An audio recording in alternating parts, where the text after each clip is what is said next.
हम आज इस वीडियो में ये डिस्कस करेंगे कि पदार्थ की कितनी अवस्थाएं होती हैं। तो आप सभी लोगों ने पदार्थ की 3 अवस्था तो सभी ने पढ़ी। कौन कौन?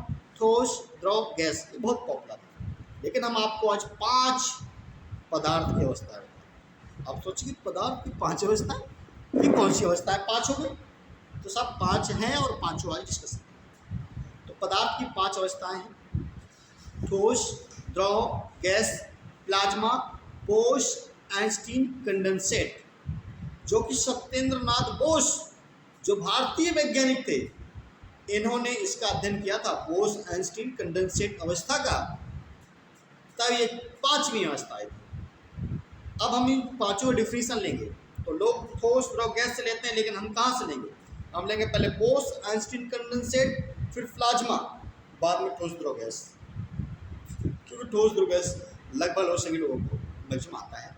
तो आज हम बोस आइंस्टीन कंडेंसेट और प्लाज्मा 2 अवस्थाओं के विषय में बेहतर जानकारी लेंगे, जो कि अपने को आगे भूल ना पाए। इसके लिए, इस पूरी जानकारी के लिए हमारे चैनल को सब्सक्राइब और लाइक जरूर कर लें, और इस वीडियो को आगे से आगे शेयर करें, जिससे कि अगले लोगों को भी इस चीज़ों की जानकारी मिले जो नए स्टूडेंट्स।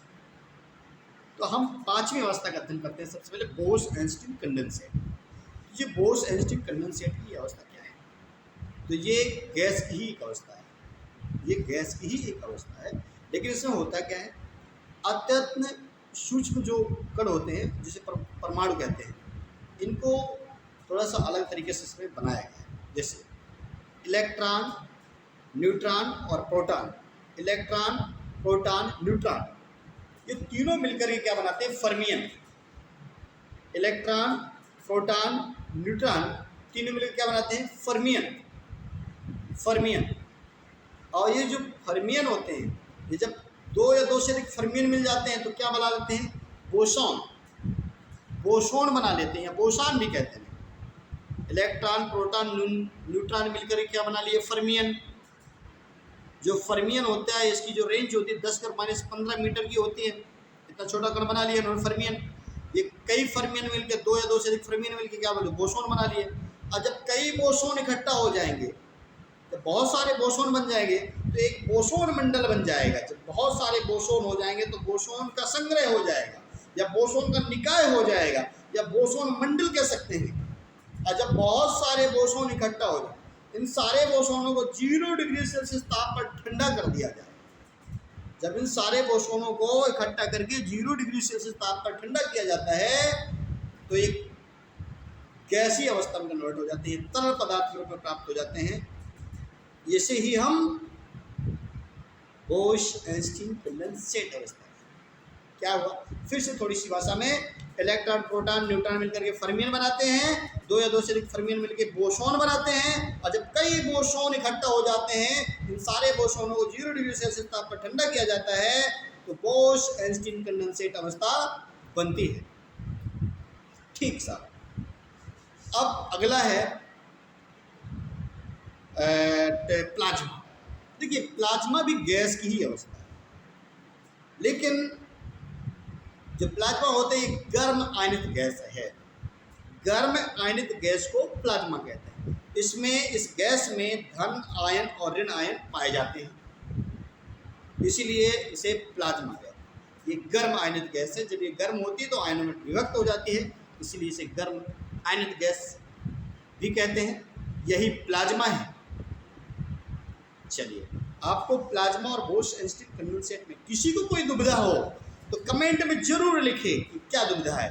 अगर किसी को इसका एग्जाम्पल मालूम हो तो एग्जाम्पल जरूर लिखें, क्योंकि एग्जाम्पल हम नहीं बताएंगे बोस आइंस्टीन कंडेंसेट का। शायद आप सभी लोग इसके लिए सोचे समझे। शायद कुछ लोगों ने कपूर कभी जलाया हो, तो अध्ययन करिए क्या कपूर तो नहीं हो सकता। अगर कपूर हो सकता है तो कमेंट में डालिएगा। ठोस, द्रव, गैस। ठोस होते हैं जिनके कण बहुत पास होते हैं, जिनमें परमाणु बहुत पास होते हैं, अर्थात इनके बीच अंतराणु का आकाश, 2 कणों के बीच जो अंतराणु का आकाश होता है बहुत कम होता है। इस कारण ये ठोस होते हैं, ठसे होते हैं। जब ठोस और ठसे होते हैं, इनको दबाया जाता है तो इधर उधर नहीं जाते हैं, अर्थात ये मजबूत होते हैं, दृढ़ होते हैं, कठोर होते हैं। इसीलिए जो ठोस होता है, इसका आयतन भी निश्चित होता है, आकार भी निश्चित होता है, आकृति भी निश्चित होती है। जैसे कि ईंट पत्थर का टुकड़ा, पत्थर, पहाड़, ये सब क्या है? ये ठोस है, क्योंकि इनके सब का सब आयतन, आकार, आयतन सब निश्चित है।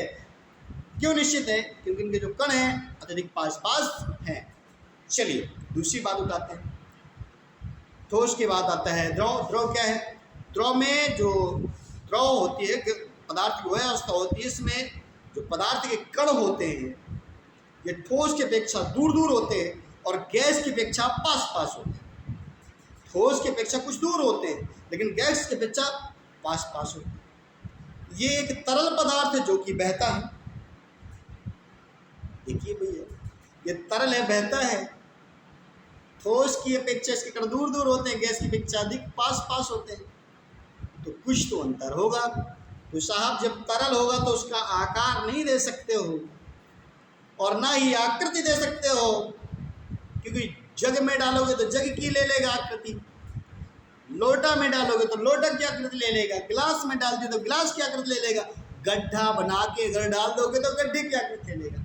इसलिए जल है, जल जैसे ले लो एग्जाम्पल के रूप में, जल या तेल ले लो, एक गड्ढा खोद के डाल दो तो गड्ढे की आकृति ले लेगा, एक डिब्बे में डाला हो तो डिब्बे की आकृति ले लेगा। ये द्रव तो यही दो है ना।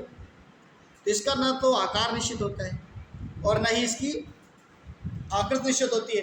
लेकिन भैया आयतन जरूर निश्चित होता है कि 1 लीटर है, अगर ड्रम में डालोगे तो भी 1 लीटर रहेगा, डिब्बे में डालोगे तो भी 1 लीटर रहेगा, बाल्टी में डालोगे तो भी 1 लीटर रहेगा और जमीन के गड्ढे में डाल दोगे तो 1 लीटर रहेगा। इसकी कोई गारंटी नहीं है कि नीचे अगर आपने पन्नी नहीं लगाई हुई है तो जमीन सूख जाए, उसकी कोई गारंटी नहीं है। भाई जमीन में डालोगे, पन्नी नहीं लगाओगे तो सूख जाएगी जमीन। तो स्वाभाविक सी चीज़ है, जमीन पृथ्वी जो होती है पानी को तो अवशोषित कर ही लेती है, तो वहाँ तो तुम्हारा घट जाएगा। बट है, अगर पृथ्वी उसको अवशोषित ना करेगी, अर्थात उसके नीचे तुम पन्नी वगैरह कुछ लगा दोगे तो अवशोषित तो कर नहीं पाएगी, तो आयतन तुम्हारा चेंज नहीं होगा। अर्थात द्रव अवस्था पदार्थ की वह अवस्था होती है जिसमें पदार्थ के कण ठोस की अपेक्षा दूर दूर लेकिन गैस की अपेक्षा पास पास होते हैं। ये एक तरल पदार्थ है, इसके आयतन तो निश्चित होते हैं लेकिन आकृति और आकार की कोई निश्चितता नहीं होती है। गैस सबसे हटके, इसमें पदार्थ कण ठोस और द्रव दोनों की अपेक्षा दूर दूर होते हैं और इतनी दूर दूर होते हैं कि इनका न तो आयतन निश्चित किया जा सकता है, न आकार निश्चित किया जा सकता है, न आकृति निश्चित की जा सकती है। क्यों? क्योंकि अगर तुम आप कमरे के किसी कोने में जाके सेंट किसी सी रखाइए तो सेंट जब तक उसके अंदर अधिक छोटे से आकार में है, लेकिन जब उसमें वहाँ रखाएंगे उधर से वो सेंट निकलेगा, अगर खोल देंगे ढाट उसको निकलेगा तो उस पूरे कमरे में फैल जाएगा और कमरे से अगर खिड़की होगी तो खिड़की के बाहर भी चला जाएगा। तो क्या आयतन निश्चित हो पाया? कहाँ कहाँ से सुगंध आ रही, निश्चित हो पा रहा है? नहीं हो पा रहा ना। आकार उसका निश्चित हो पा रहा है क्या, कि आकार कितना है? ना आकार निश्चित है, ना उसका आयतन निश्चित है कि कहाँ कितना आयतन है, कितने में फैलेगा। ना आकार निश्चित है, ना आकृति निश्चित है, आकार का मतलब छोटा है या बड़ा है, कितना बड़ा रूप ले ले पता नहीं है, ठीक है ना। आकृति पता नहीं है, टेढ़ी मेढ़ी कैसे बनेगा कोई पता नहीं। आयतन निश्चित नहीं, इसका ना तो आकार निश्चित होता है, ना आकृति निश्चित होती है, ना ही आयतन। अरे कोई अगर गंदगी मचा देता है ना, गंदगी अंदर पाद देगा धोबी से कोई कमरे में तो पूरे कमरे में घुल जाता है, जबकि पादा था उसने तो पेट में थोड़ी जगह में भरा हुआ था, थोड़ा से आयतन में तो निकाला बाहर, उसने पूरी में गूंज गया। तो ये गैस अवस्था होती है। इसी के साथ हम अपनी वीडियो को एंड करते हैं और अगली वीडियो में फिर मिलते हैं आपसे। तब तक के लिए जय हिंद।